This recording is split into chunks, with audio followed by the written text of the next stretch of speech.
Mrs. Singh left a promising career in the Indian Civil Services to start her life and career as a lawyer in 2012. We welcome Mrs. Singh. Thank you. Thank you so much. Tamsil Hussain is the founder of Plug TV and LetMeBreathe.in. Plug TV is a platform at the pursuit of disrupt the current creator ecosystem with its creator-first streaming model, already witnessing a sharp growth of 31,000 strong creator network across 16 Indian cities, telling stories in 6 different languages. We welcome you, Tamsil. Hi, everyone. Really nice to be here. Hello.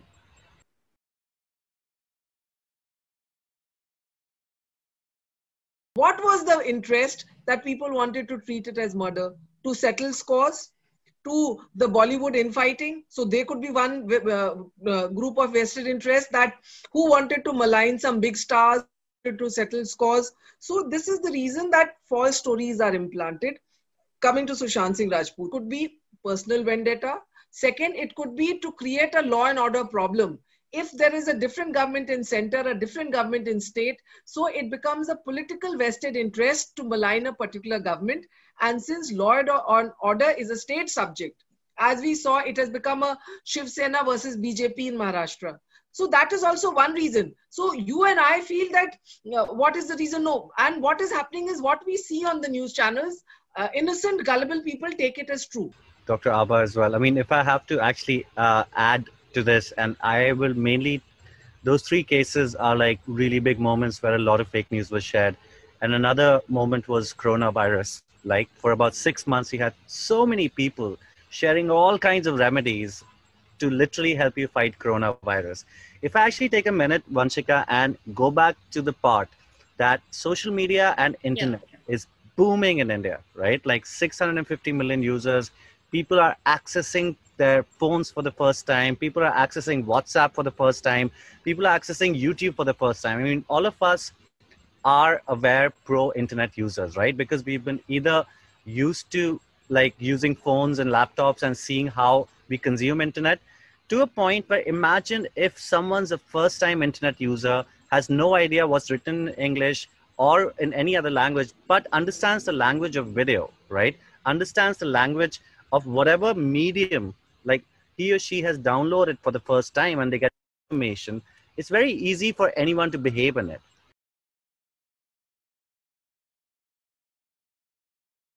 Fake news can be manipulated. It can be a propaganda. If if you see, I'll again come to Sushant Singh Rajput because I think last 6 months it was only Sushant Singh Rajput. Bihar elections, BJP came with an advertisement saying, Sushant Singh Rajput na hum tumko bhule hain na bhulne denge on their campaign page. So that means it was a propaganda, this whole thing to show that we are with the Biharis, we are with these people. So it was a political gimmick. So till that extent, propaganda is something which is openly done on the TV channels. It's done through social media, and political parties have realized that they can win elections. If you see Trump's election in US, not this time, the earlier one, even though the mainstream media was writing against him, but it was the social media which was responsible for his. My perspective, here's what I think, right? There are platforms and there are mediums, right? There was broadcast and there was a certain kind of ethics, code of ethics, which was followed on broadcast news. In my perspective, when we look at these platforms, right, who have internet going on these platforms, start believing individuals in whatever is fed to them. The question that whether fake news is a propaganda, I would say it's not a propaganda. It is a behavior which exists. Human beings will share fake news if they have the opportunity.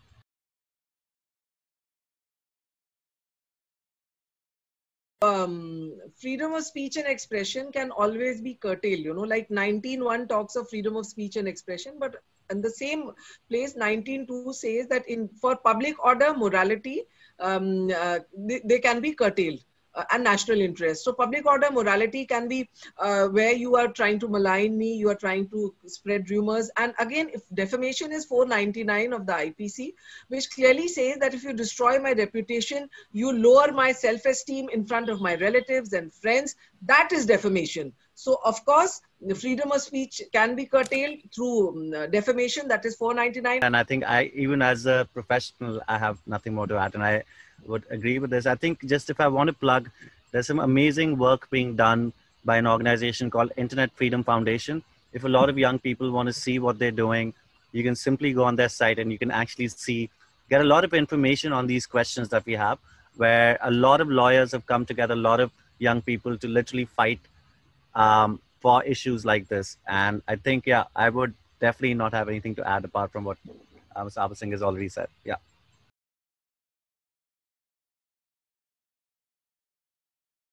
I mean, if I may, Abhay Singh, I think, see, when these platforms were established, they were established as platforms which help you connect with other people and talk to other people, build communities and build groups. From a technology point of view, these platforms, when they were founded to generate conversations, right? A lot of work has been put in the past decade. I mean, if I have to say, on fake news, and there's a lot of work which will be put forward. Platforms, even we've seen with a lot of cases that have happened in US, a lot of cases which have happened in India, platforms are becoming more and more accountable and putting in procedures. See, platforms like Facebook, Twitter never imagined that humans would use their platforms like this, right? Would it be used for propaganda? Would it be used to build a movement? Would the Arab Spring rise up because of Facebook? We didn't know that, right? Would movements, would political elections being done on this? We weren't aware of that. But now I think we know that platforms have a role to play, and I think they are doing their part. Remember recently, Anki Das was removed. She was heading Facebook. You'll have to tell me. She was a public policy director of Facebook. Public policy director of Facebook, and she was supporting the government and its certain people who were writing something inflammatory, and yet she was not removing. And when this was brought out by the Parliamentary Commission and they called her, the committee called her, and she was exposed, she resigned. And I would say resigning does not absolve her for the crime which she committed, because her actions were malafide and they were proved. I would like penal actions to be taken on these people.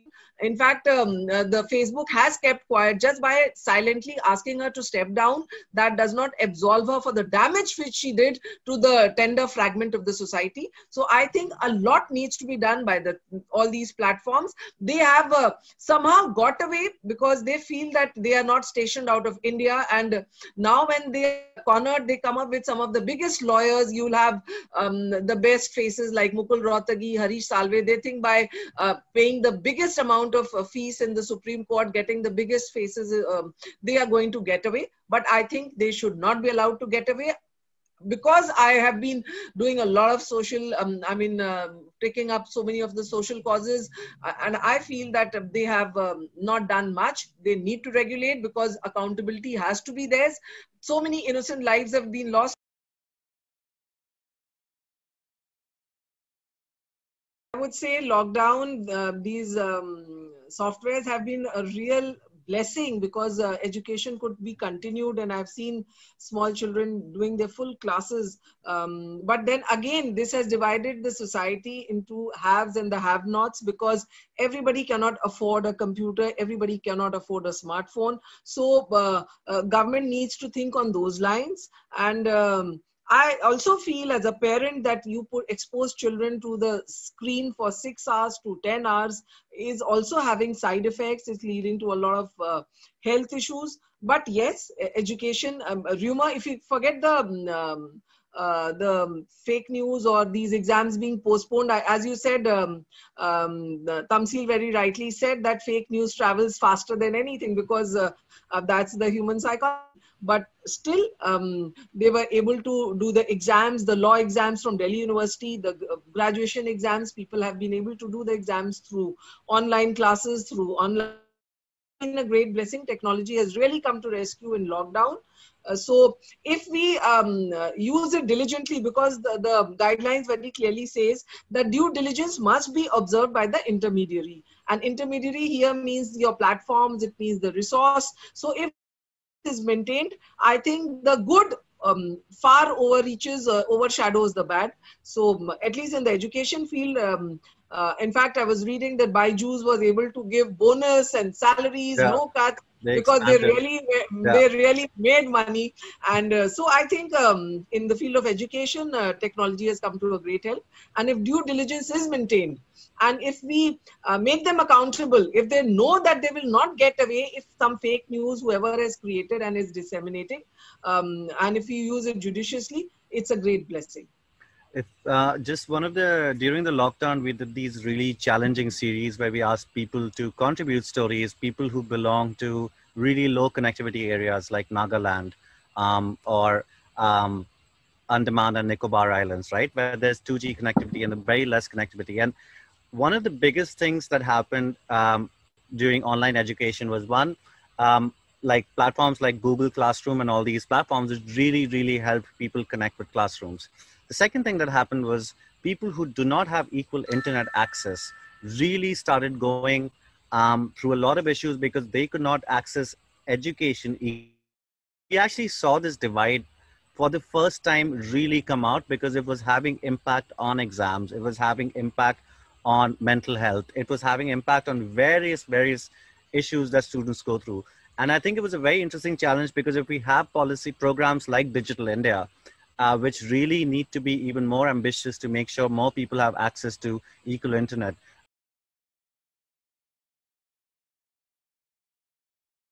There is in the government, at least here, you have the Food and Drug FDA guidelines are there, which must be followed, because you cannot just come and prescribe that you eat this and you would be cured, because certain diseases, they require a proper standard procedure of treatment. So you can't have quacks and you can't have people coming out and saying that you please eat this or that. I think the FDA need to be upheld. You cannot just let social media be hijacked by vested interests who ensure that you don't get proper medical help at the right time, and you think by drinking some kadha you will be cured. So there are rules which need to be followed. I think from a specific point of view, if I have to talk, we saw like a lot of influencers, a lot of health and fitness influencers actually talk about the kind of diet they're following, which is driven by personal stories, and it inspires people to do the same, right? It influences them to do the same. I think what's tricky over here is the ads that start coming as soon as you start watching a particular kind of an influencer or a particular kind of content, will start coming on your, which suddenly influence you to buy all kinds of products, which you don't know if they're FDA approved. You don't know if they're approved by anything else, but it's triggering your behavior to make sure that you quickly buy that product. And I think this is something that needs to be checked. When influencers are actually taking on products for selling, they need to do their own background check before they start doing it. Second, when it starts coming to keto diet and all those things, these are theories which started, right? There have been various kinds of diets, but a lot of people follow it. A lot of people get harmed and a lot of people don't get harmed, right? And the way they're spreading is very huge, and they're spreading via influencers. And I think one of the behavior change that is urgently needed is when that influencers start making sure that they're going through their own background checks when they take up a product.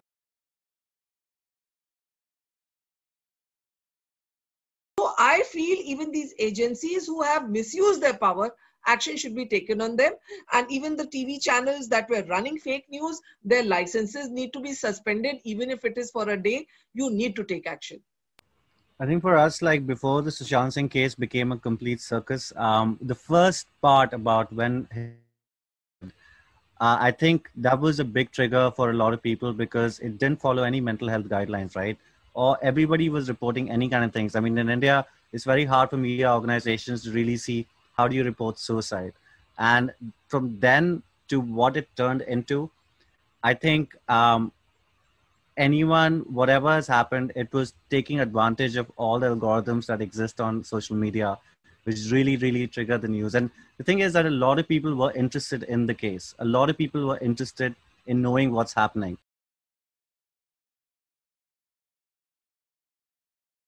Just a couple of things. UNGCA started Verify globally, and it started at a point exactly the question that Joylene has put for everyone. It actually says, how do we identify news smartly?